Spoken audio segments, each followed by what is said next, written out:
A day in my life as a grade 1 teacher slash a content creator at the age of 30. Hello everyone! Assalamualaikum!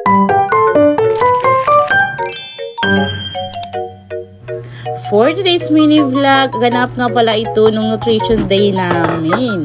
Pagdating ko nga pala sa aming classroom, ayan, for the gupit na nga pala ako dyan sa aking tar papel. Dahil hindi nga naman pwede na wala tayong mga etchos sa ating classroom. Sa pagpasok ko nga pala sa DepEd, ngayon ko lang naranasan na magkaroon ng ganitong program. Paano ba naman kasi pagkalipas ng COVID-19 ay ngayon pa ito na ibalik. So, ayan nga pala yung display ng aking mga parents na dinala nilang mga prutas at gulay. So, ayan, nalagay ko na nga pala yung aking tar papel dyan. At pagkatapos nga pala ng mga ilang sandali ay pumunta na ako sa gym. Dahil doon nga pala gaganapin ang aming program. So tingnan nyo naman kung gaano karami ang aming mga prutas at gulay. Kaya for this video ay napakayaman ng prutas at gulay ang paaralang Palimbang Central School. For the judging nga pala ang aming ginawa, kaya todo effort ang aming mga parents dyan. Tingnan nyo naman ang parents ng grade 2, napaka-busy din sa pag-display ng kanilang mga prutas at gulay. So kung excited nga pala ang mga bata, mas excited din ang kanilang mga parents. Kaya todo support ang mga ito. So fast forward, ayan, malapit na nga palang magsimula ang aming program. Kaya natapos na rin sila sa pag-arrange na kanilang mga boat. Ayan nga pala yung boat ng grade 6, napakaganda at napakalinis tingnan. Syempre, hindi yan sila magpapatalo. So, bigla nga palang may intermission number sila ma'am at sir dyan kasama ang mga SLG at ESO officers.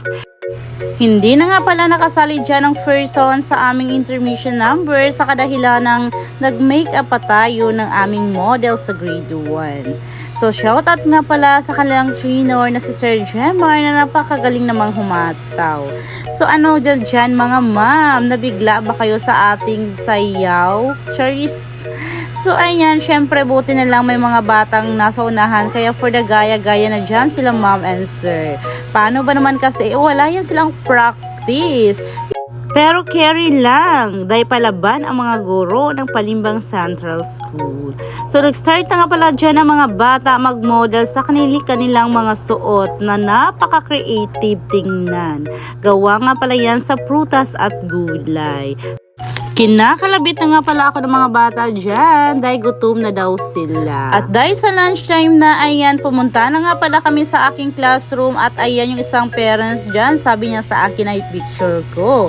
At ang sabi ko naman ay ayan, video po ito at hindi siya picture. So shoutout nga pala sa mga aking mga supportive na parents na napakasarap ng kanilang mga dinala na mga pagkain. And shoutout din nga pala sa isang parents namin sa grade 1 na nag-effort po talaga at nilutuan ang mga teacher. Kaya napakain na naman ulit dyan ng first son. So habang kami ay kumakain, for the chika-chika na rin kami dyan sa mga naganap sapagkat ang dami pong naganap kanina sa stage. So yun lang po. Thank you for watching everyone. Bye-bye!